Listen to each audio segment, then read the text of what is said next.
the other kids at St. Bernard Academy, they were the girls who didn't belong. Whatever you do, stay away from them. Why? They're witches. But after years of being on the outside... Why'd you lie about me? I don't want to go out with you again. Please, stop begging. It's pathetic. 4 girls are about to discover the dark side. You ever heard of invoking the spirit? Black magic.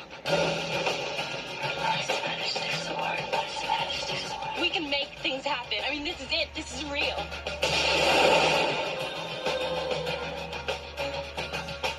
Columbia Pictures welcomes you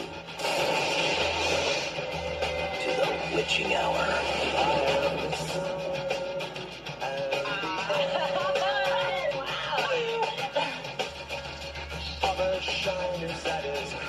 Check it out. Her spell is working. Sit.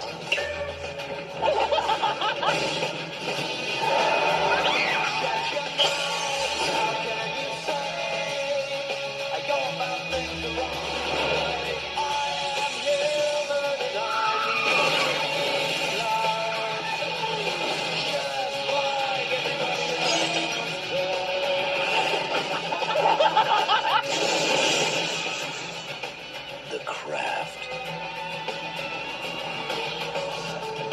You girls watch out for those weirdos.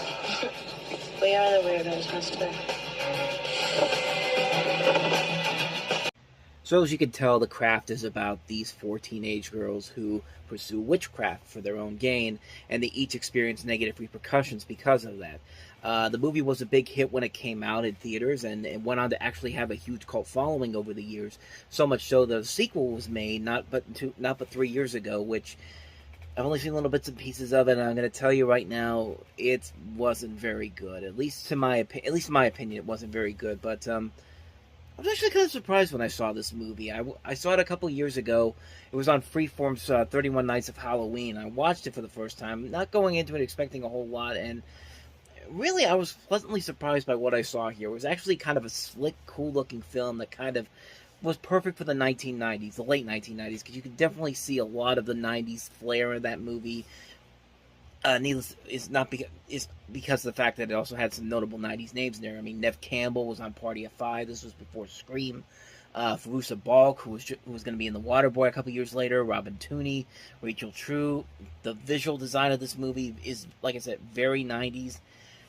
It's a very 90s movie, but a fun kind of 90s film. I actually kind of prefer, in comparing this to something like Hocus Pocus, where you actually had real witches, like, I prefer this movie a whole lot better than Hocus Pocus. You know me, if you've been watching my stuff over the years, been following the stuff I've been doing on this site over the years, I am not the biggest fan of Hocus Pocus. I am not a big fan of that movie at all. But this movie, however, I was actually really surprised at how much I enjoyed it. I like the chemistry between the 4 girls.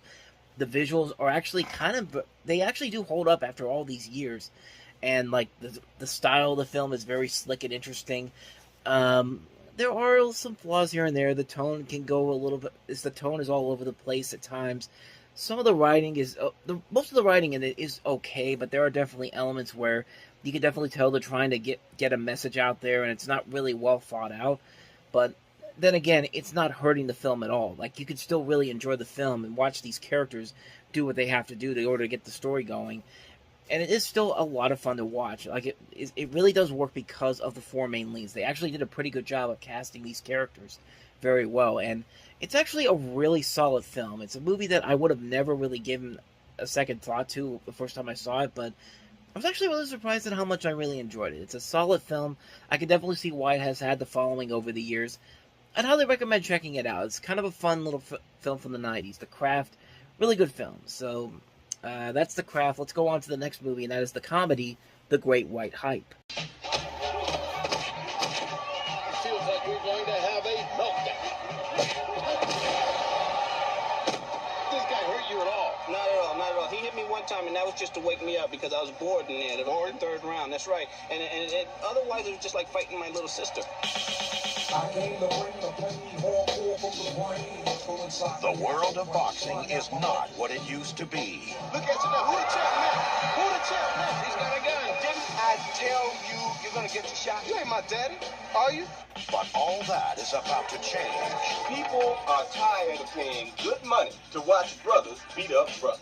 There ain't a white guy out there for you. I'm gonna create you one. White heavyweight? It's like saying black unity. I want you to return to the ring. I don't fight anymore. I guarantee you $10 million.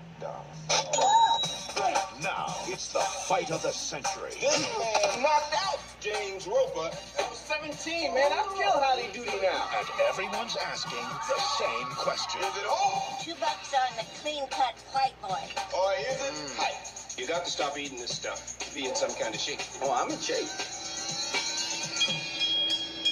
I'm round. Ladies and gentlemen, Samuel L. Jackson. I got a lot of pictures. And those pictures will ruin you. Ruin me? My reputation?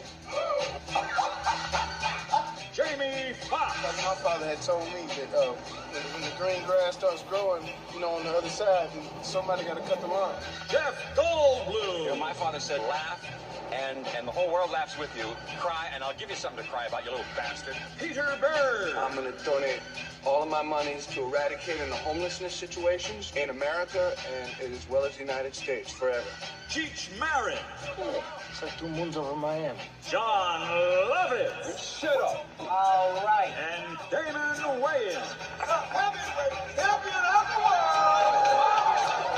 Y'all can kiss my big, black, bloated, Rolls Royce driving. Damn! Great White Eyes. I'm the #1 contender, and I'm tired of you ducking me. We got guns on you, and what you got, huh? You got a whole bunch of guns with lasers. Ooh, but I mean, does violence really solve anything? Directed by Reginald Hudlin. Essentially, here you got a satirical comedy about racial preferences in boxing, and boxing in general is satirized here. But you also have 2 inspirations for this. Larry Holmes' 1982 fight with Jerry Cooney, which, if you're like me, you first heard about Jerry Cooney when he cameoed on The Simpsons back in the day. But he was known back then as the Great White Hope. And then there was also Mike Tyson's fight in 1995 when he returned versus Peter McNeely that played a huge inspiration to this. It's directed by Reginald Hudlin, who also did House Party and Boomerang, so he was still on kind of a roll here. And it was written by Ron Shelton, who also wrote Bull Durham and White Man Can't Jump. So you'd figure with those pieces together, plus the amazing cast they have here. I mean, Samuel L. Jackson, Peter Berg, Damon Wayans, Jeff Goldblum, John Lovitz, Cheech Marin, Jamie Foxx. Just a cast that good should be enough to make this movie worth watching in the end. And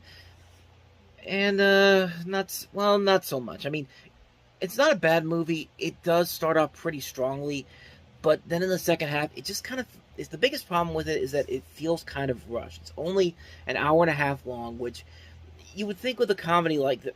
With a comedy, you don't want to overstay your welcome. Yeah, but if they added maybe another maybe 15-20 minutes to this probably would have been something interesting, something fun, but in the end, you don't really get that excitement that you think you're going to get with a movie like this. Like, it feels like the movie's trying to rush itself along. There's never a sense that they want to tell a good story here. They just want to make a movie that's quick to get out there, and people can see it and then just head out and go about their day. It's like vapor, honestly. And it starts off strongly, but it just doesn't have that spark at the end, in the second half, to really keep it going all the way through. It feels kind of rushed. Like, the actual fight itself at the end of the movie feels very, very rushed. It doesn't feel like a movie that really delivers on everything it promises. There's just so much potential there with what they could do with this, and it never really gets going when it needs to get going the most. It feels like there's just so much there that they're trying to do otherwise from the actual purpose of the movie. It just never feels like it gets the direction that it wants to go in. And it was a real shame that wasn't that way, because everybody in here is doing the best they can. There are funny moments in this movie, but it just doesn't really stick the landing at the end of it when it's all said and done. It feels like a movie that has a lot more potential than they actually showed in there. It's a big disappointment. I was really looking for a lot more from this, especially from Reginald Hudlin, who was actually on kind of a roll after this point. But yeah, unfortunately, it just doesn't really fit that. It just doesn't really stick the landing at the end. So a disappointment to say the least. That's the Great White Hype. So let's go ahead and move on to the next movie, and that is Sharon Stone, in Last Dance. Warrant last night. Execution's in 30 days. 14 years ago, Cindy Liggett committed an unspeakable crime. There's nothing left except justice. She can never change what she did. She can only change who she is. She's making her stand. If I die, it's gonna be on my terms. Sharon Stone, Got that? My terms. Last Dance, rated R. Starts Friday, May 3rd at a theater near you. Yeah, this probably didn't help that this came out only 6 months after Dead Man Walking came out, which was a far superior movie, and actually won an Academy Awards, several Academy Awards, I should say. But yeah, there's no real reason to look at this movie except to compare it to the far superior movie that came out only 6 months afterward. Sharon Stone's trying her best here. I mean, this is a performance where I think she's okay, but she's not doing anything really spectacular to make it stand out on its own. The story, there isn't really a whole lot there. There's just a story that doesn't really have a whole lot of intrigue. There's nothing really exciting about it, and we know how it's going to end. There's nothing about this ending that's going to surprise anybody if you've seen the movie. And for Bruce Beresford, who had been created an Academy Award-winning film with Driving Miss Daisy only 7 years prior to this, his career kind of took a downfall after that movie, because this is another movie where it's a very underwhelming film. It's boosted by the fact that this is directed by a guy who made a Best Picture winner, and it doesn't really have anything here to make it kind of stand out on its own. It's a film that just like I said, you know how it's going to end. Nothing is going to change the impact of what happens here. And it's just like, what's the point? Like, what's the point of telling the story if we know nothing exciting is going to happen at the end of it? Like, we know what's going to happen at the end of the movie. So, what's the point of even doing it? That's just my take on it. But quick one on that one. That's Last Dance. So let's go ahead and move on to the next movie, and that is David Schwimmer and Gwyneth Paltrow in The Pallbearer. Is dead. For a friend he never knew, Who's Bill Abernathy? I have no idea. in a place he never expected. Isn't it Julie DeMarco? I was in love with her. Tom Thompson just found the girl Oh! he always wanted. You want to get some coffee? Unbelievable. He's picking up chicks. I should have warned you I was going in. Why is he talking? The Pallbearer, Are you sleeping with her? Is that what this is? rated PG-13. Starts Friday at theaters everywhere. Again, a movie with a lot of good talent on board here. I mean, David Schwimmer was on Friends, the most popular comedy at the time. Gwyneth Paltrow was a rising star. You have Toni Collette in here, Michael Rappaport, Barbara Hershey, Carol Kane, Biddy Schramm-Monk. It's directed by Matt Reeves, who we know has gone on to become an incredible action director overall with the Cloverfield, the Planet of the Apes movies, the Batman. Jessica Timms, who went on to create Parenthood, had done My So-Called Life at this point. J.J. Abrams was the producer on it. There's so many good pieces there. The movie, however, just can't decide on its tone. Does it want to be a dark comedy? Does it want to be a mainstream comedy? It doesn't really know what direction it wants to go in, and it's PG-13 too. So, again, what direction do you want to go in with a movie like this? And there's nothing that really states that it really has a good idea of what it wants to be. What kind of an angle does it want to take? It's just like, it just doesn't really work. And I think David Schwimmer, is channeling Ross a little too much in here. Like, I think he did a really good job of kind of differencing himself from his character on Friends into a movie in a leading role. Like some of the Friends actors who made it into movies afterwards, at least were able to try to distance themselves from their persona on TV. I mean, we just had Matt LeBlanc in Ed, which was not a very good movie, and it showed and kind of the same reasons why David Schwimmer here doesn't work here, because you just see Ross from Friends, like you see Joey in the movie Ed when you watch that movie, and it just wasn't funny, really. Like, it didn't really have a ton of good laughs to it. It wasn't really all that engaging or intriguing. It just felt like kind of a mess. It felt like a film that had a good idea, had some good ideas that could have worked here. You have some likable leads in here, but there's just nothing about it that really sticks out about this. Their chemistry doesn't work very well. The comedy doesn't work very well. The tone shift is all over the place. The Pallbearer just didn't work. And luckily, everyone in here went on to do bigger and better things, because this movie did not work on a number of levels. So, that's The Pallbearer. And speaking of movies that don't work on a number of levels, that's our next movie that we're going to look at. Pam Anderson, starring in Barbed Wire. America will be torn by civil war. Scan him. Technology will become our worst enemy. And for 4 rebel fighters, time is running out. Let's go. From the producers of Time Cop and The Mask, Pamela Anderson Lee, Barbed Wire, rated R, starts Friday, May 3rd at theaters everywhere.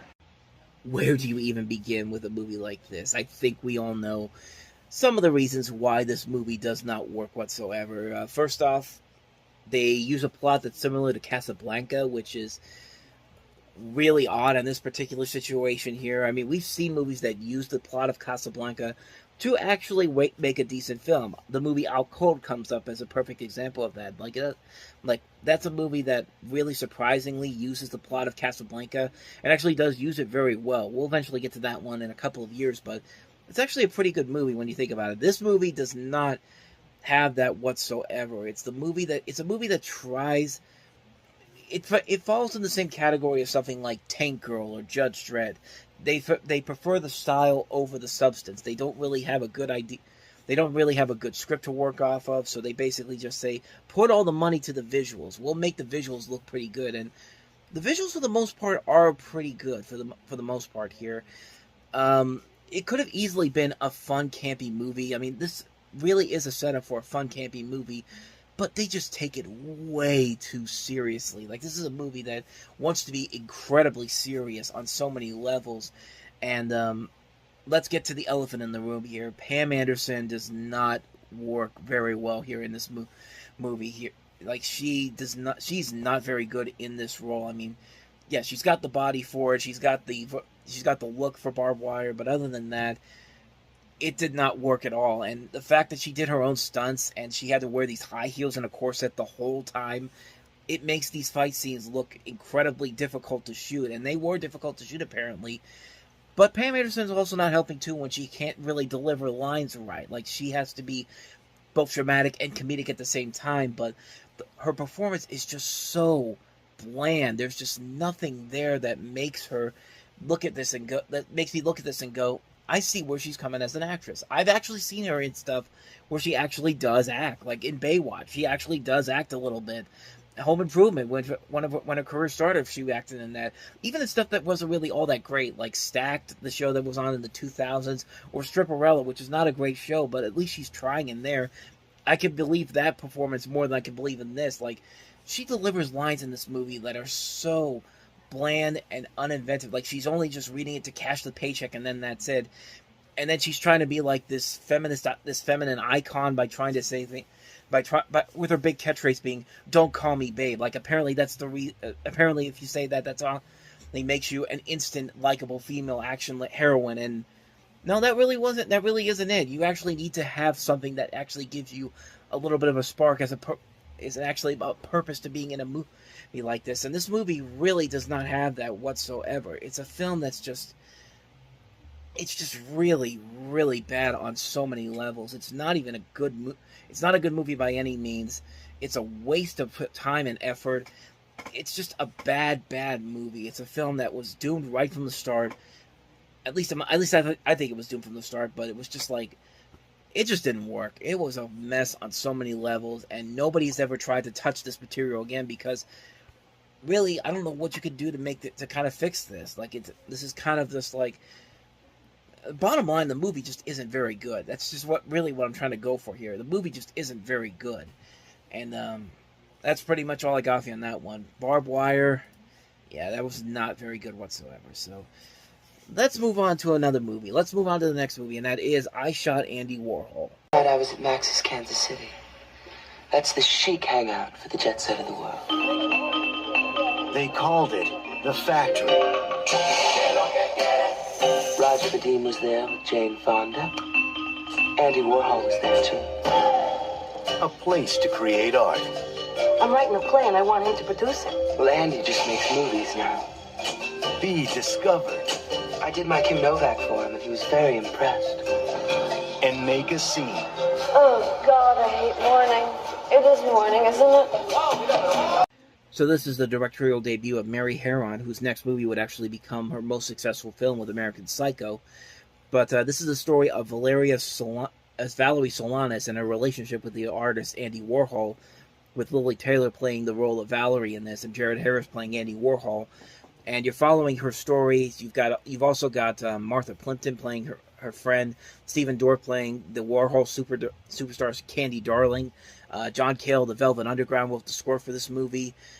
I've never really seen this movie. But knowing this filmmaker and some of the work she's done, I mean, American Psycho, The Rules of Attraction, some very good films. I don't doubt that this is probably a good film too. It's got some pretty good reviews for it. The idea is very good. Jared Harris kind of looks like Andy Warhol. Like, he looks like straight up like Andy Warhol. So yeah, this movie could actually be pretty good. But I really don't know too much about it to really know for sure because I haven't seen the film. But I definitely want to check it out one day. So that's a quick one on that one. That's I Shot Andy Warhol. Let's move on to another movie, and that's another version of Madame Butterfly.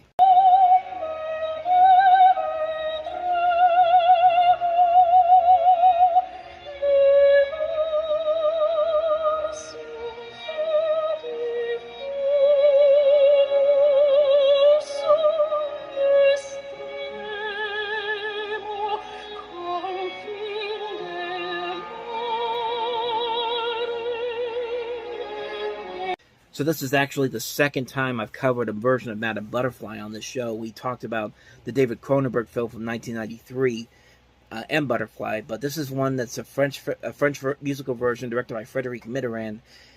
And I don't really know much about this one either because I've never seen it before. I never really knew it even existed until I did the research for it. But I couldn't even find any footage of a trailer or just the little footage that I found there. I don't even know if that's from this exact version of it, but from what I can tell, it's straight up the same version of Madame Butterfly as the opera. So that's really all I got for you. I've never seen it before, so I can't really delve into it too much. Quick one on that one as well. Let's move on to the last movie that we have here, and that is Robert Wuhl's Open Season. Powers of corporate power. It's the highest tested show in the history of the network. The game is played by the numbers. I'll get you the greatest numbers that anyone's ever seen. But for America's #1 network, This will be the most amazing season in the history of television. the game is about to change. This is a fielding box. It produces television ratings. How accurate are these ratings? What if the damn things just broke? Now, the network nobody watched Terrible. What are you going to do? is the network no one can ignore.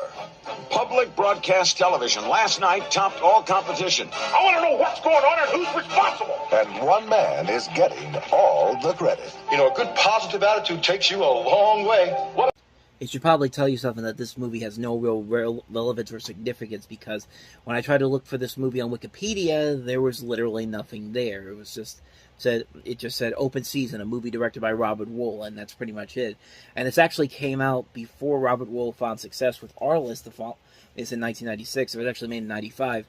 The basic premise, as you can kind of tell, an ex-employee of a TV ratings company goes to work at this television station when suddenly the computer that determines the ratings have a malfunction, so that is inaccurately reporting a sudden trend from the normal violence, sex, and gore on network television to the artsy PBT shows, which is the name of the company, Public Broadcasting Television.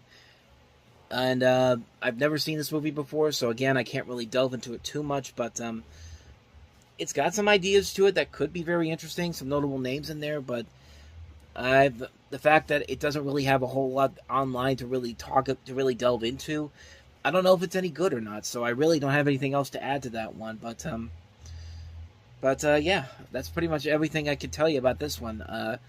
Open Season.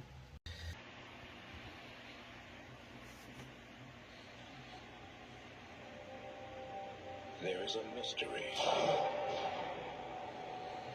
Elusive. Unpredictable. Violent. It terrifies most scientists. But for a new breed, the challenge is saving lives. The research is deadly, and the laboratory is nature itself. And it potentially could be a storm that has a wind in it. Let's assume the worst at this point. Joe! Bill! It's coming!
hope you enjoyed that, because that last part is not in the actual movie. That was one of the things that sold the movie, that scene, and it's nowhere to be found in the movie. But, hey, you get a flying cow in here. Yeah, I'm not the biggest fan of this movie. I've never been the biggest fan of it, to be quite honest with you. I know it has a loyal fan base, in fact, so much so that it's getting a sequel now. There's a sequel coming out with some people that I do generally like to see in movies. The guy from In the Heights and soon to be in Rise of the Beast, Anthony Ramos, is going to be in it. Glenn Powell from Top Gun Maverick is going to be in it. So, I don't know if it's going to get me, if it's enough to get me to see it because of my distaste for this movie. You know, honestly, these Storm Chaser movies, these movies about twisters and all that, I've never been the biggest fan of them. I've never been a fan of these movies because they're not really that good. None of them are really that good. I'm sorry. They're just not that good at all. They keep trying to make these movies. You have this movie. There was a bunch of these on TV during the time. Like, I think the Family Channel had the one, Night of the Twisters. And then there was that one we had recently, Into the Storm, which was not good at all. It was that was just as bad. That was even worse than this movie is. But I never liked this movie. As a kid, I never liked it because, yeah, tornadoes are scary things. And luckily, in my lifetime, I've yet to see a storm as bad as some of the ones down in Tornado Alley. Like, I feel so bad for those people down there that were born there, were raised there. The fact that every summer, a big event like that happens almost every single year with all this damage and all that. And it's scary. It's scary to really think about that. Luckily, I live in a place where we don't get those very often. And even when they do, they're always isolated areas. It's not all over the place. But, not saying I'm ever going to see that in my lifetime. I'm just saying that I'm glad that I don't have to live in Tornado Alley and have to deal with that every single year. But the concept of these movies like this just never really work with me. Like, they try to create a human story behind this, where it's just like, you can't really do that with these when your main story is these destructive tornadoes that keep happening over and over and over again, and especially in this movie where you really do not like any of these characters at all. Like, you really do not like any one of these characters at all. Like, you don't like Helen Hunt in here because her whole concept in this entire movie is to simply get revenge on the tornado that killed her father, which they make a big deal in a scene in the movie where Bill Paxton has to basically tell her, twisters cannot be actual killers. You can't predict these type of things. And yet she's so committed to getting revenge on these twisters. And Bill Paxton's not even a great character either, because he decides to bring his new wife along to sign divorce papers, and then they eventually get caught up in this adventure. And Jamie Gertz, who's usually a very good actress, I'm sorry, she is absolutely horrible in this movie. She's not the best written character in this film. Like, everything that these characters do in this movie is so unlikable and detestable. And at least in my personal opinion, I did not like a single one of these characters in this movie whatsoever. And the whole concept of the movie is that you're supposed to like these storm chasers because they go out into the field with these dangerous storms right there, and they're trying to use this system that they have in place, this device named Dorothy, which is a capsule-like device containing hundreds of these small weather sensors that basically are trying to revolutionize tornado research and provide an earlier storm warning system, which since that movie came out, they have been doing that with a number of different things. But I mean, I'm sorry, but it's hard to really like any of these characters when everything they do in this is just so stupid and so not normal. Like, everything is like not what a normal person would do in this, and it's just like you never really get a sense that I never really got a sense that I should be liking any of these people whatsoever. I'm not getting invested in their stories whatsoever. The villains of this movie, which a movie like this, the tornado is the villain. We don't need human villains in this, but we got to give Carrie Elways to do something in here, so let's make him a villain. They're bad characters. Like, nobody in this movie is likable at all. There's nothing exciting about this. Yeah, you can go watch this movie for the visuals and the sound editing, which is pretty damn impressive for a movie of this caliber. Like, this movie came out in 1996, and some of that still holds up even after all these years later. But even when you put all that together, I just never really got into this movie at all. Like, there's elements in here that I think maybe could work, but the people involved in here are all capable people. Like, you have a good cast here. It's co-written by Michael Crichton, who wrote Jurassic Park. It's directed by John DeBon, who had just done Speed. I mean, the elements are definitely there. The visuals are very nice to look at, but at the same time, though, I just never got anything out of it. Like, I've never really been invested in this movie. I never really understood the fascination with tornadoes, like, of this caliber. Like, yeah, they look great to look at on a television screen, but when you have it staring right in front of you, that's some scary stuff right there. And I don't know. I just never really got into it. I never really got invested in this movie when I was little. It scared the crap out of me when I was little. And even when I watched it today, today as an adult, I'm just kind of like, I still don't get why why anybody would get invested in this. I mean, that's just my personal opinion on it. I know this thing has a loyal fan base. I mean, when the Twister ride closed down at Universal Studios, they had people literally dressed up as the two leading characters from the movie there. And when Bill Paxton died, they had a whole group of storm chasers go across the country, holding hands and basically paying tribute to Bill Paxton. I'm trying to remember what they actually did. They basically spelled out his initials across the state of Texas, Kansas, and Oklahoma in tribute to the actor, citing that it was the inspiration for them to pursue storm chasing and meteorology. And there's even museums in Waukita where this was filmed. So, I don't know. Maybe it's just me personally. I guess this movie does have as much of a loyal fan base as they're making it out to be. Maybe that's if you like it, then hey, more power to you. But to me, it just didn't work for me. And I know some people it also didn't work for, but I get why people really like the movie. So I'm not gonna judge them on that. But me personally, I just wasn't the biggest fan of it. So yeah, that's pretty much all I got to say on that one. That's Twister. Let's take a look at the other movies here, and these ones we can just run through quickly because I've never seen any of these other movies, so we can just run through these real quick. We got, 6 more movies to look at, so let's just keep going. Let's go to the first movie, and that is Original Gangsters.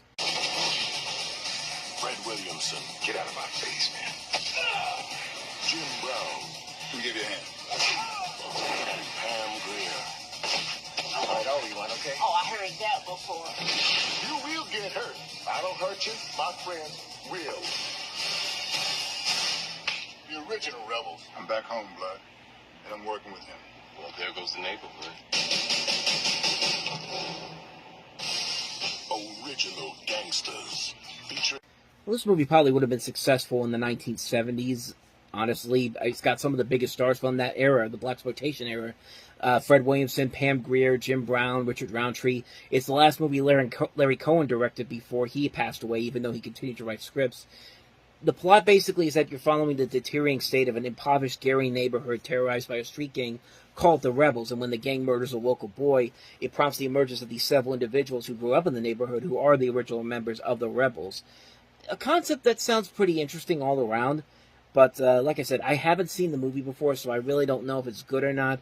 It's got a pretty good cast to it. I mean, Williamson, Brown, Grier, Roundtree, Isabella Sanford, Paul Winfield, Charles Napier's also in here, Wings Hauser, a lot of notable names in here, and it doesn't have bad reviews per se, but it doesn't have reviews that make me want to say, this is something I want to see. I mean, it could go either way. I feel like this is a movie made for a specific demographic, but I don't know. I mean, at least in my opinion, maybe it probably isn't something I'm going to rush out to see right away, but it's not. It doesn't look horrible. It doesn't look like something I really don't want to see, but it looks like something that maybe could be good, but I'm not really rushing out to see it. So that's pretty much all I got on that one. Like I said, I haven't seen it, so I can't really say too much about it. That's Original Gangsters. So let's go ahead and move on to the next movie, which is Boys. You started it. I didn't start it. Don't you start it. The writer, Lucas Haas. You make everything look so different, Lieutenant. Where innocence ended. Everything else just seems pointless compared to being with you. Their adventure began. Would you do me a favor? I'd do anything for you. Boys. So you have a movie here where Winona Ryder plays this woman who gets thrown off her horse, she gets knocked out, and these boys from this boarding school take her in, and she ends up falling in love with this one kid, and the two go off on their own as cops are looking for her, trying to find her, and it's a film that really doesn't make a whole lot of sense. It doesn't even really make sense for the name Boys. Like, really, what's the boys thing, other than the fact that it takes place at a boys' boarding school?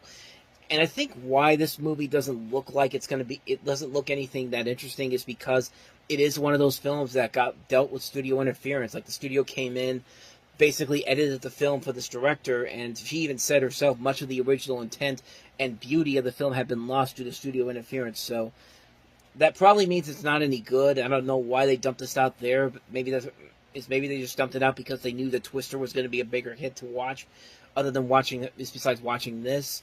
But I don't know for sure. I haven't seen the film, so I can't really say if it's that great or not.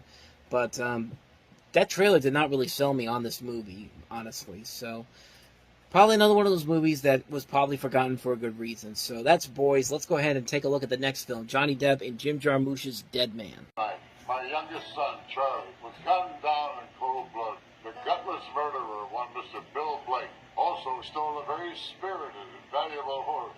I want him brought here to me. Alive or dead don't matter, though I reckon dead would be easy. Johnny Depp, Gabriel Byrne, Robert Mitchum in Dead Man. The hunt is on.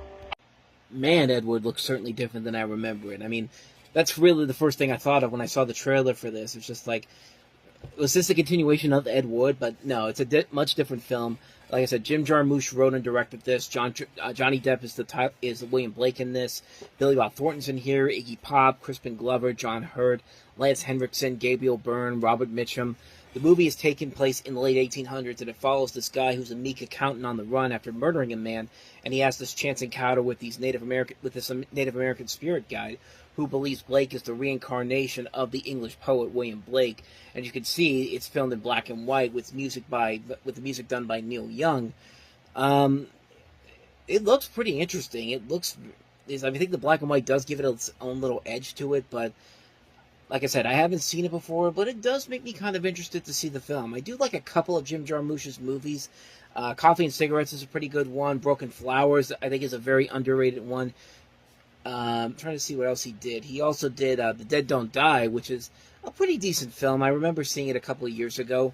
I actually don't have a copy of it, honestly. I want to get my hands on one at some point, but he has made a couple movies that I think are actually pretty good, so this one could actually be kind of decent. That's one I might want to check out one day, but as of right now, I don't really know too much about it, unfortunately, so that's Dead Man. On to the next film, and that is Cold Comfort Farm. How are you? Very well, Miss Darling. Was the funeral too? I was never very close to my parents. All Flora wanted was a little adventure. You ever think of getting married? I want to learn about real life. What for? To put it in books. I want to be a writer. What will you live on or off? Relatives. She found a welcome opportunity. If you come to this doomed house, what is there to save you? At Cold Comfort Farm. What's the farm like? There's a curse on the place. Sounds appalling. You must be cousin Judith. Isn't it curious we've never met before? Well, some of us has farming to do.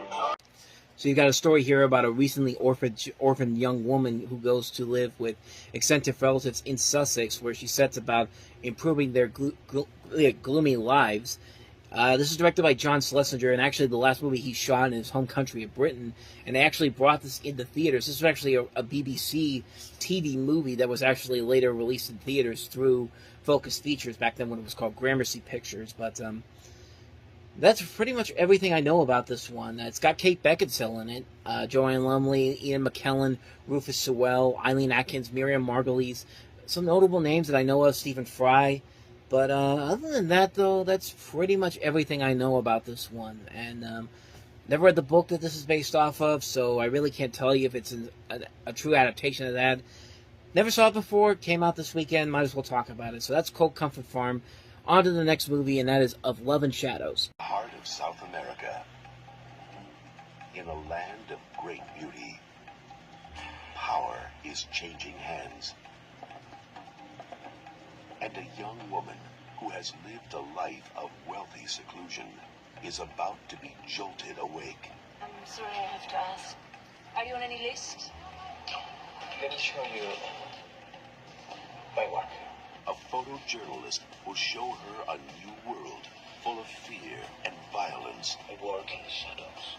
You know what it means? Now, she will turn her back on everything she knows. Where have you been? I was on an assignment, Mother. So this is a Chilean, Argentinian, American drama film. That's what it literally says on Wikipedia. based off the book of the same name. You follow this girl played by Jennifer Connelly. She's a magazine editor who's under the shadow of the Pinochet dictatorship in Chile. And Antonio Banderas plays this photographer who comes to Irene for a job, and as a sympathizer with the underground resistance movement, he opens her eyes and her heart to the atrocities being committed by the state. So, yeah, you got Antonio Banderas, you got Jennifer Connelly, and really, that's pretty much all I know about this movie. And judging by the casting in here, probably Jennifer Connelly probably wasn't the best person to cast in this, but it's tough to say whether or not this is a good film. I don't even see any reviews for it on Wikipedia or the IMDb. The IMDb page basically has it a 5 out of 10, so it's a 50. So it's not the worst thing, but it's not the greatest thing either. So, I mean, it could go either way. But honestly, I don't have anything else to really go back on it. But came out this weekend, so might as well bring up that. So that's Of Love and Shadows. Let's move on to the last movie that we have here, and that is The Lowlife. Petty little scabs. Can you go over and grab the peanuts off that table? What? Brian and I, Brooke. Can I take these? So poorly utilized.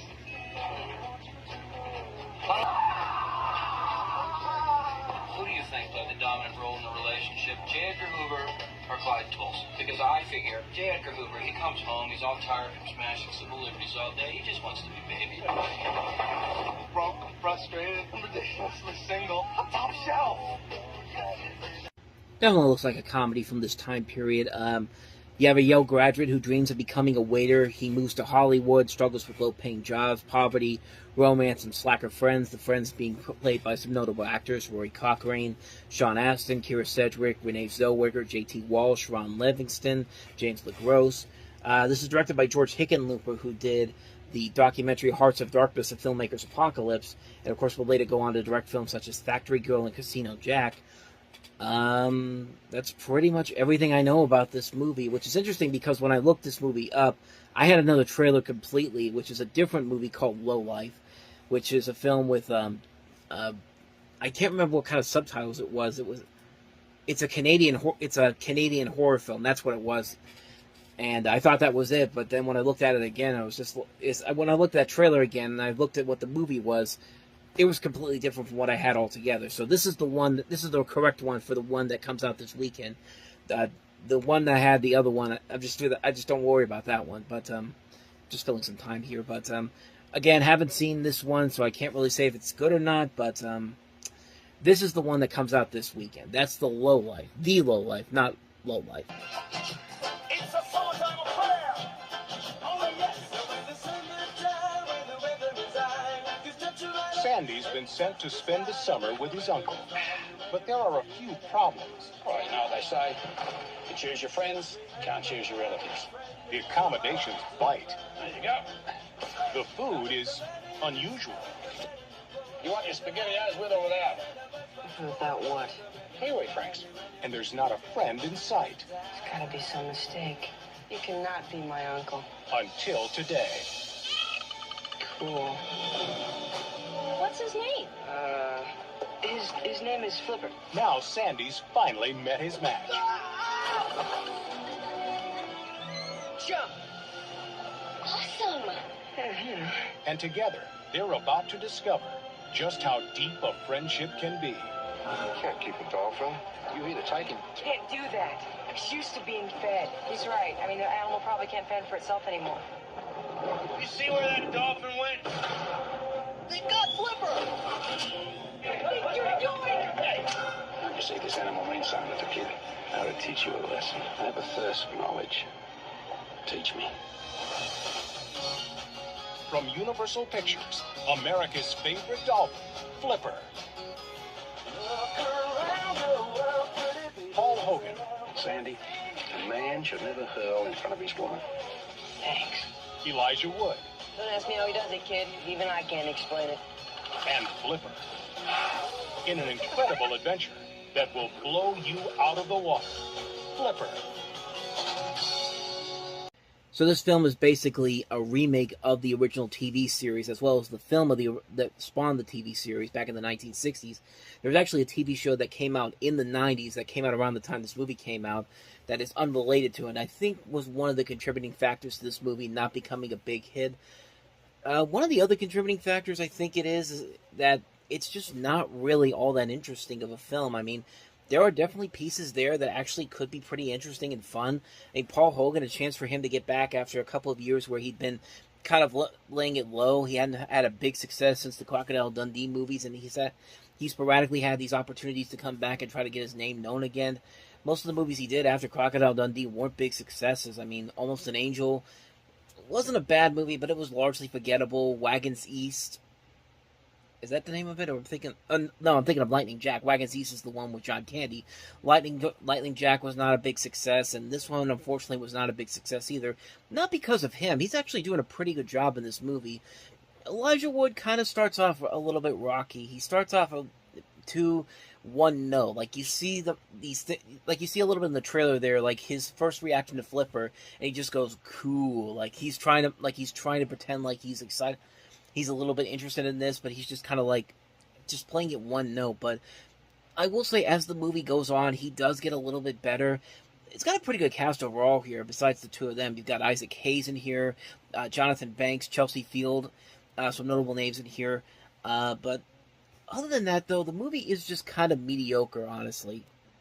It felt like Universal saw the success of Free Willy and said, we want our own Free Willy, so what's the next best thing? Let's do a remake of Flipper. Why not? I mean, and it also kind of doesn't help that the director of this is not really well known. He's mostly known for writing mostly TV work. The writer and director, I should say. He wrote and directed this. And I feel like you needed to get somebody who really understood kind of the source material to make kind of a fun movie.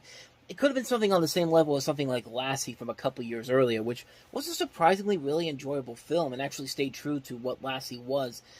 This movie kind of stays true to Flipper, but I think it just came out at a time when people just really weren't interested in a film of this like this. Even kids, I think, weren't really all that invested in Flipper, honestly, even though I think Nickelodeon was still airing the old Flipper TV series at this point. I'm not entirely sure on that, but I know it was on during the early 90s. But, yeah, the movie itself just really isn't all that memorable, honestly. And I feel like that most people kind of turned it away because it did feel like Universal was trying to cash in on the success of Free Willy, and so they said, let's just do a movie based on another popular series about an animal that's in the ocean, a dolphin.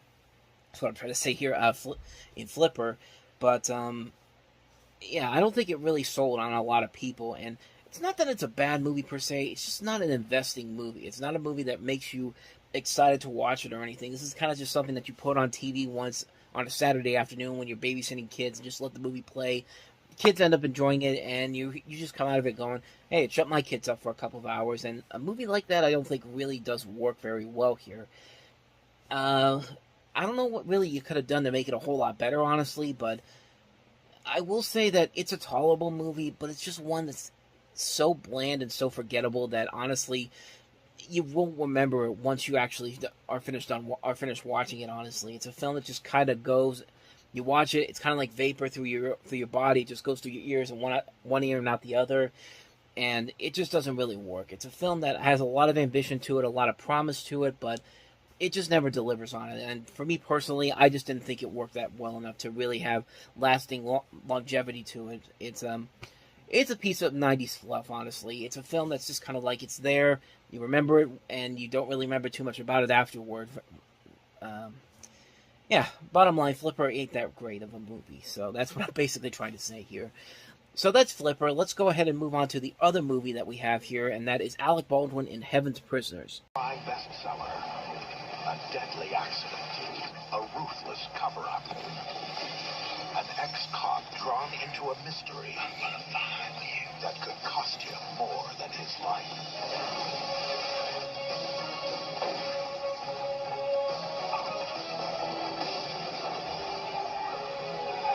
Alec Baldwin, Terry Hatcher, Heaven's Prisoners, rated R.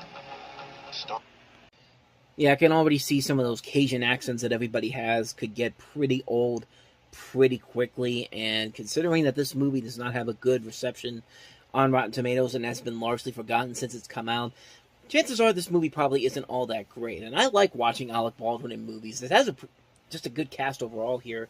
Not only Alec Baldwin, Mary Stuart Masterson, Kelly Lynch, Terry Hatcher, Eric Roberts, Vondie Curtis Hall is also in here. Just some notable names in here that actually are very good actors, but I just don't think the source material here was all that great whatsoever. Judging by the trailer that I see here, it's not really all that pleasing or all that engaging, honestly. It just feels like a story we've seen done over and over again. It's a film that maybe possibly could have had some potential there, but it just doesn't really deliver on what it could have promised there. And this writer, Scott Frank, is a very good writer and a good director, too. I've seen a lot of his movies. He wrote and directed The Lookout, which is a very underrated Joseph Gordon-Levitt film.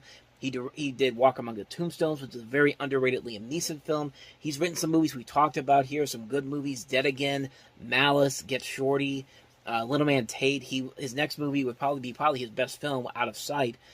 And he also wrote Logan. He also wrote The Wolverine. So this guy is a solid writer. I just don't think there was enough there to really make this movie worth a watch, or this novel series, this is based on a novel series of this detective Dave Robachek. I think that's how I'm pronouncing it. And there actually has been another movie about this character since this movie came out, In the Electric Mist, which actually stars Tommy Lee Jones in this role. I really don't know for sure about this character whatsoever. I never read the books before, so I don't really know which one was the better casted role. Was it Alec Baldwin in this or Tommy Lee Jones in that one? I'm guessing maybe Tommy Lee Jones, considering how that one got a better reception than this movie did. But like I said, I haven't seen the movie, so I can't really say if it's great or not. So that's pretty much all I know about that one. That's Heaven's Prisoners.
I don't think it needs to be said that this is based off of the television series from the 1960s that has been remade several times since then, including the 88 sequel series, which apparently this is taking place 6 years after that series from the 1980s, even though none of those people are in this movie. And this is one of many attempts they tried to do to make this movie. They've had several people involved in it, including Sidney Pollack, who Tom Cruise worked with in The Firm, Steven Sicilian, David Coep, Robert Towne. And eventually it came down to Brian De Palma coming in here. And Brian De Palma, 9 years prior to this, made a great film out of The Untouchables. So you figure he could probably do the same thing with Mission Impossible. And he did for the most part. I won't say it's a great movie per se, but it's weird that Mission Impossible and the Fast and the Furious movies kind of had the same track in terms of films that come after each other. So the first movie were pretty enjoyable movies. Sequels were not as great, but then, like, starting with Mission Impossible 3, the series really began to turn around. They put out these great movies one after another. And the Fast and the Furious, while they haven't had as many great movies as Mission Impossible has, right after Fast and Furious, the fourth one in the series, they did get a little bit better and better with the fifth one and the sixth one, and then ending up with the seventh one. And then they kind of petered off after that one. But it's very interesting how similar those two series are. There's still series that are continuing to produce movies nowadays. And Mission Impossible did start off on a rocky note. And I think most people really didn't like it because one of the things about Mission Impossible was that it's not a solo-based adventure. It's supposed to be all these different people, all these different names and notable people that are working off of each other to get these missions done. And in this movie, they kill off most of those people early on. So the whole movie, it's basically just Tom Cruise leading the charge, and that was a complaint for a lot of people when this movie, and especially the second one, came out. Once they started doing it with the third film and started putting the focus more on the team itself, those movies got better and better and better. But like I said before, this is not a bad movie per se. In fact, far from it. It definitely has a lot of flaws to it, but it's still a fun action movie. It's an entertaining action film. They deliver on the goods with some great stylized action, great visuals that still hold up almost 30 years later, some great cinematography, and the cast that they do have do make the action work. I mean, yeah, it does have a lot of flaws to it in the scripting department, and also kind of going past what the show was about. It has a lot of flaws that keeps it from making it one of the best action movies ever made, but there's definitely enough there to make the first Mission Impossible a good, fun action movie to check out and start the franchise on the right track. Even though, like I said, second one was a bigger hit, but it wasn't a better movie. It's not until we got to the third one, then the fourth one, the fifth one, and then most recently Fallout, then the series started to improve and get better and better and better. But like I said before, the first movie is actually worth watching. Is it better than it's nowhere near as good as what we get afterwards, but it's still far from the worst movie to come from this series. We'll get to that one when we get to Mission Impossible 2, but yeah, that's pretty much all I got for you on that one. That's Mission Impossible, the first one. Let's go ahead and move on to the next movie, and that is Leslie Nielsen in the spoof comedy Spy Hard. Bob, quiz, gotcha. Someone on the bus without a transfer. He won't pay the fare. What do you do? What do you do? Next stop, Melrose, I think. Move over, James. Leslie Nielsen is... Let me guess. You are Dick Steele. Agent WD-40. Tell me about you. Well, I like loose-fitting clothes, and I drive a 69 Pinto. He's on a mission so secret. That's a very powerful flamethrower. Even he doesn't know what he's doing. He'll have to step into the line of fire. Back in the car! In the year's biggest cliffhanger. To rid the world of Andy Griffith. I'm back, big as life and twice as ugly. Hollywood Pictures presents the mother of all secret agents. In a movie with all the action, all the women, and half the intelligence. I have decided I love you. But what about my father? I like him. I just have to get to know him better. Spy Hard. He's got a license to spill.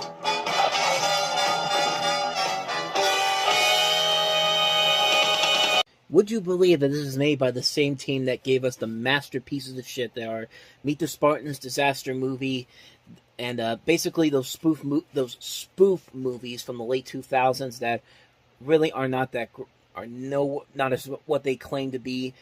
And you could definitely look at this movie as the ultimate example of how that got started. I mean, just that trailer alone, it just felt like that there was not one specific movie that they were targeting with that series, with that trailer right there. It was just like, what was the most popular movies of the time period? Hey, let's bring up Speed. Let's bring up Cliffhanger. Let's bring up In the Line of Fire. Let's bring up what was another one they brought up?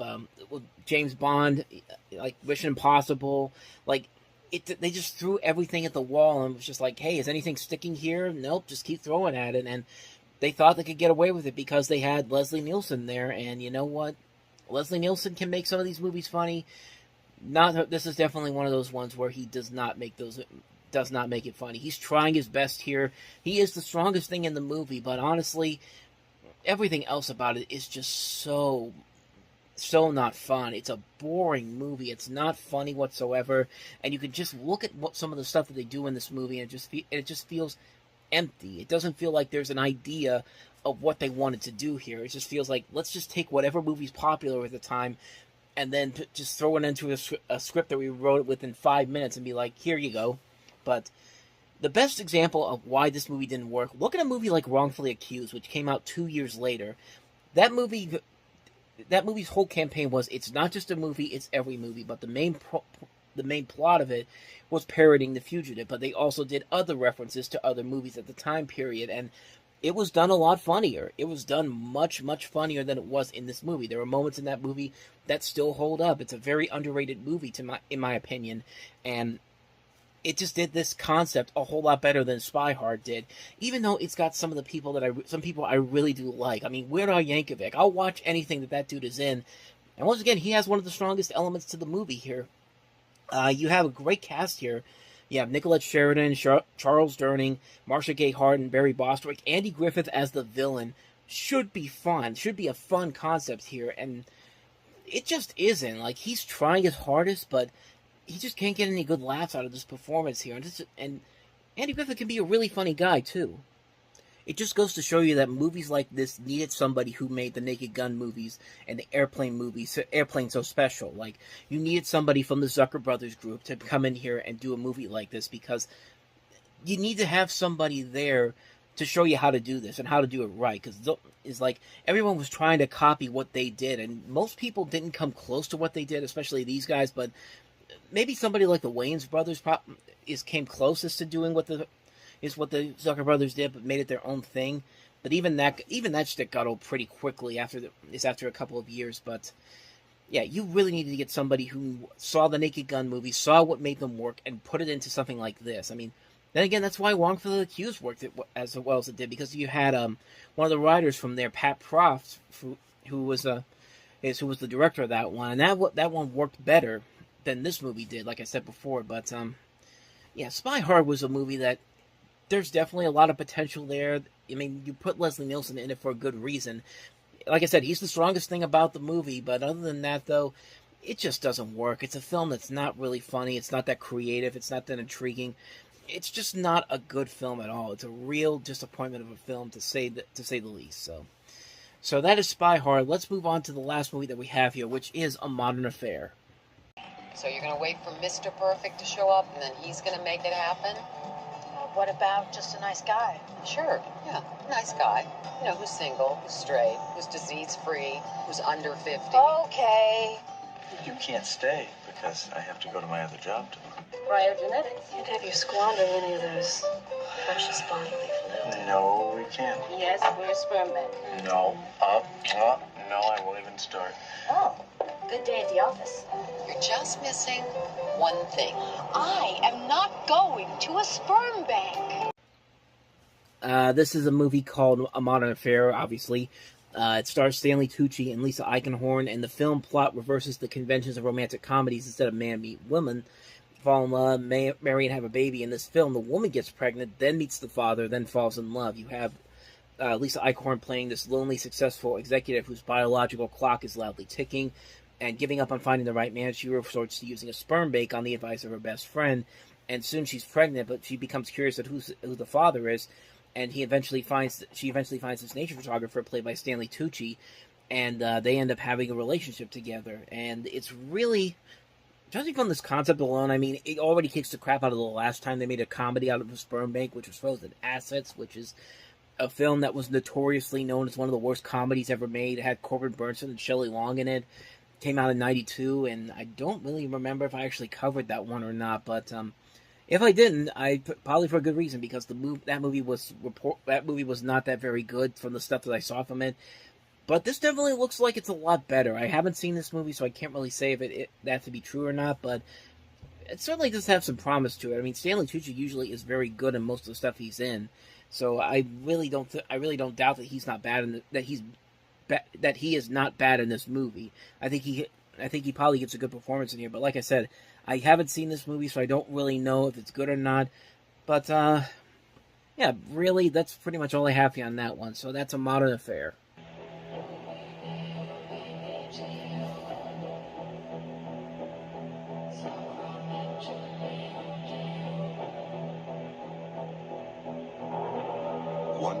Years ago, there lived a man of honor and a creature of legend. The greatest dragon slayer there is! I personally have seen him slay almost 2 dragons. I haven't had this sort of challenge in some time. Not likely to again. They were 2 sworn enemies. How do you like the ride so far? I will rid the world of every last last one of you. I am the last one. If you win, you'll be out of work. Who formed an extraordinary alliance. I hope you like it well done. This knight, he's no dragon slayer. We made a bargain, remember? One dragon put down, one bag of gold. Well done, boys. That's even bigger than the last one. Actually, it's about the same size. This time, I'll collect the money, and you can die. But when the forces of evil threaten the land, Your kingdom mine, and there are worse fates than death. Father! they found there is no honor Men like you give people courage and hope. without risk I wanted to lie! and no friendship For I ain't to die, you must destroy me. without sacrifice. I go to save the dragon. Who will go with me?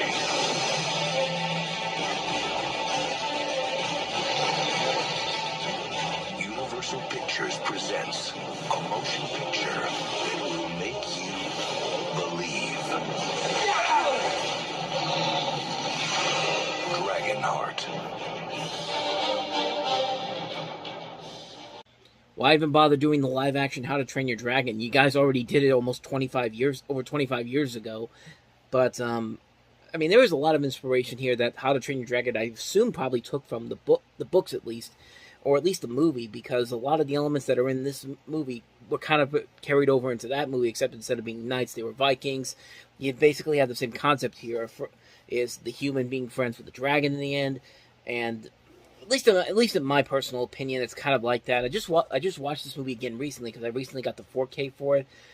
I gotta say, man, this movie holds up pretty well. The visual effects in this movie do really hold up incredibly well for a film that's of this caliber. Usually, these type of films that use these overabundance of CG and are upgraded to 4K don't usually hold up as well as they do in the past, but this movie holds up really, really well. I really found this movie to be quite enjoyable. The last is when I watched it again. I had a good time watching it.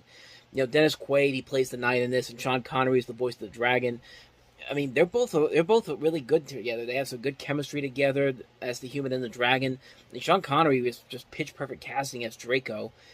And the overall action is very solid. The character development is very good here. The story is so-so. I don't think it's absolutely horrible or the worst thing ever, but you could definitely tell it's a story that's been kind of done over and over again. And that's the one thing that kind of hurts the movie, is the overall script and the fact that the villain is not really all that engaging. But I mean, other than that, though, everything else about this movie is pretty fun. It's a good, big, fun, epic adventure film. With some great visuals that still hold up to this very day. And these movies overall are a ton of fun. I've actually been really surprised that the Dragonheart movies overall have been very solid for the most part. I've seen the other direct-to-video sequels they've done for this series, and most of them are pretty impressive. Like, in terms of me actually getting something out of them. I really wouldn't have gotten a whole lot out of those movies had I not seen them before. But watching them all recently, most of them are not half bad. I mean, most of them are actually kind of enjoyable. At least in my opinion, they are. But yeah, this movie's a ton of fun, man. I really was happy to go back and watch this movie again recently, and found myself to enjoy it as much as I did back then. It's a really fun movie, man. I highly recommend checking it out. It's a really fun movie with some visuals that still hold up, some great action, great acting all around. It's a ton of fun. I really recommend Dragonheart. So let's go ahead and move on to the next movie that we have here, and that is Whoopi Goldberg starring in Eddie. New York City, home of the legendary New York Knicks. Bailey, you gonna try something new tonight, like trying the Colts? But this season, the Knicks suck. It is the NBA, buddy. Don't butt heads allowed, but you keep coming back. Then fate Anyone who makes the free throw gets to be honorary coach for the second half. lent them a hand.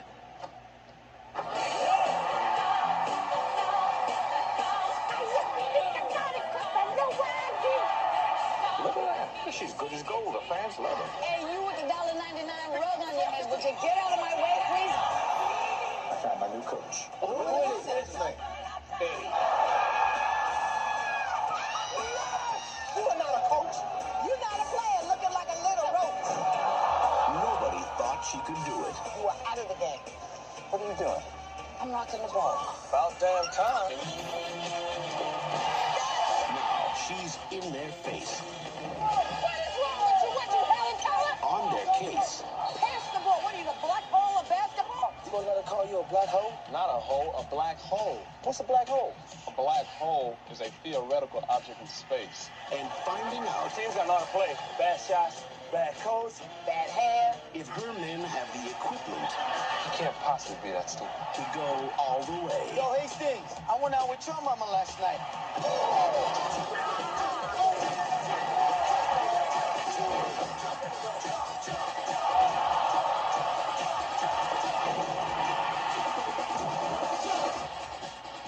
You don't want to hustle. You don't want to do anything.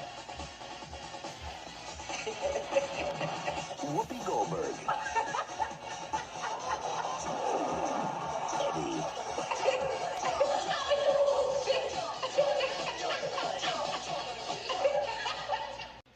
First of all, when have the Knicks never not sucked? I mean, yeah, they had Patrick Ewing for the longest time, but how many championships has Patrick Ewing ever won with the Knicks? I mean, I'm just saying though. But I don't live in New York, so this is just coming from somebody who doesn't live in a town that has an NBA team, unfortunately. But we're not here to talk about that. We're here to talk about Eddie, and you know, even the premise for this movie is pretty ridiculous, even by movie logic. The Knicks are a mediocre team, so the owner decides, you know, I'm going to hire this random black woman that I found in the contest to be the head coach. What a genius move that is. And it's not even like a major league move, like in Major League. The reasoning behind the owner of that team is that she wants to move the team to Miami, and at least she had a reason to do it. But in this, Frank Langella's just like, hey, the crowd loves this woman. Let's make her the head coach. I mean, even by sports movie logic, that's pushing it too far. We've had movies where a dog plays basketball, which we'll get to later on, and you know what? You could buy the logic more in that movie than I can a random fan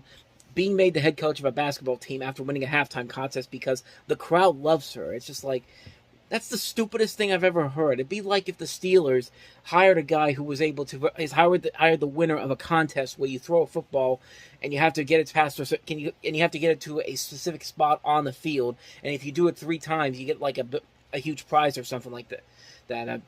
At least they do that in Steeler games. They do that in Steeler games. They do that in Panther games around here. But yeah, it's that kind of logic here, and it's just like, it doesn't make a whole lot of sense. It would make no sense in real life, and even in movie form, it makes no sense. In fact, a lot of the decisions made in this movie are really stupid. Like the big game, the last game of the season, Whoopi Goldberg's character is told by the owner that if the Knicks win the last game of the season and make the playoffs, they're going to move to St. Louis. And it's just like, I mean, really, if the Knicks win a pivotal last game of the season and make the playoffs, you're going to move them to St. Louis? I mean, what kind of a logic is that? And maybe it's a reference to the Rams and Georgia Frontier's similar move of the Los Angeles Rams to St. Louis upon her assumption of the Rams' ownership that is a year before this movie came out. But you know, there's a difference here. The Rams were terrible in the years prior to the move to St. Louis and up until 1999 when they won the Super Bowl. But the Knicks had just won back-to-back division titles in 93 and 94 and made the playoffs in 95 and 96. So the movie is so stupid that it can't even stick to its own reality. And then just to piss you off even more, they win the game, they go to the playoffs, and the movie ends. Yeah, you never figure out what happens to the team. Did they lose? Did Michael Jordan and the Bulls beat them like everybody else in the 90s? Did the aliens from Space Jam come in, suck up the talents from all the players, and thus the Knicks were horrible during the playoffs? I mean, that actually would have made the movie better if somehow it's tied to Space Jam. I mean, you got a lot of NBA talent in this movie as well. You see Dennis Rodman in there. I mean, you see Rick Fox, you see Muggsy Bogues, who was also in Space Jam. Vlade Divac is in there.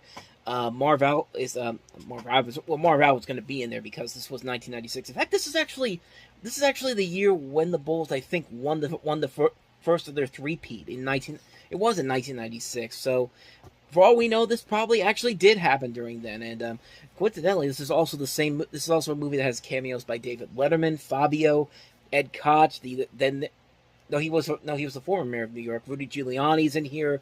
Donald Trump. Actually, the second movie in 1996 starring Whoopi Goldberg where Donald Trump has a cameo in it. So that should tell you something right there. I mean, it just makes no sense whatsoever. It's about as generic and as lazy as a sports movie as you can get.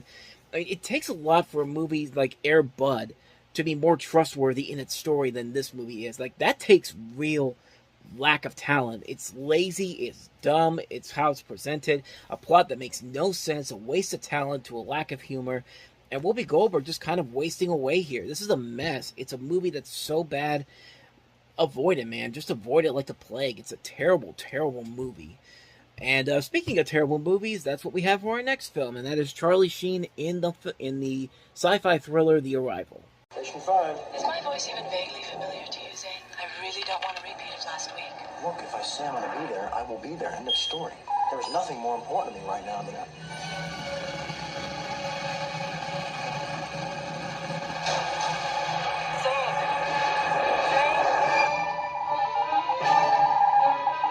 Searching for ETs in this political environment is a tough sell. I come to you with the possibility of extrasolar life. I can't for it. They're acting like it never happened. It's like we never gave him any tape.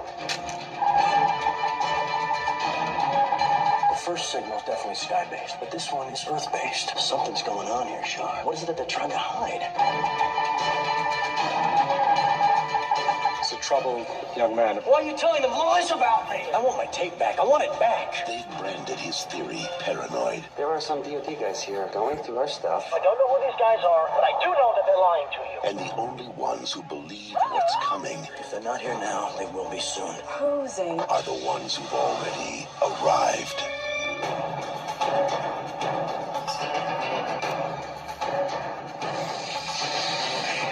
Right now, as much as you think you know, you don't know the half of it.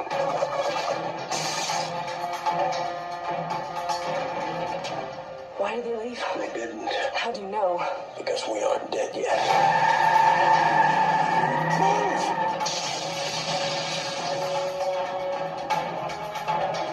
Stop watching the skies. I know why they're here. Start watching your back. Charlie Sheen, Ron Silver, The Arrival.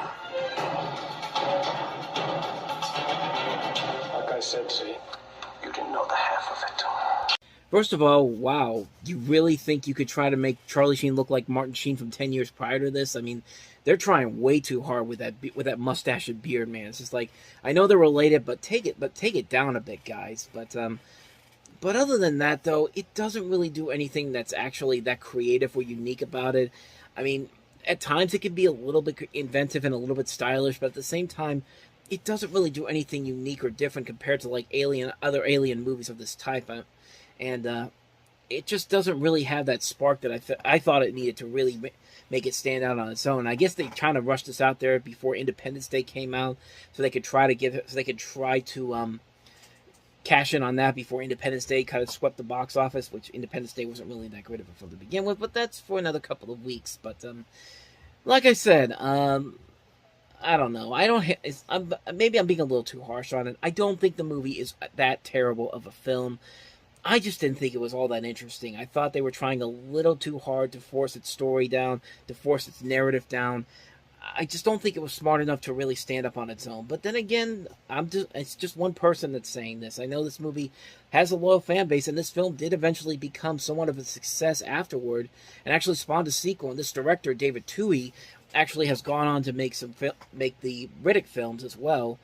And he also wrote The Fugitive. He also wrote Warlock. He wrote Waterworld, G.I. Jane. So there's obviously stuff there that could work here. But, I mean, at least to me, it didn't work for me. It's just that's just one person saying it. I know it has a fan base, but honestly, I'm not part of that fan base. I didn't think it was that great of a film, honestly.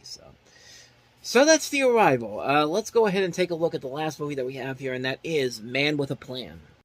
Well, I'm very delighted to be running again in Vermont, as I have so many times in the past. This is a marvelous opportunity for me, and certainly for my wife, to be down there and to represent the state.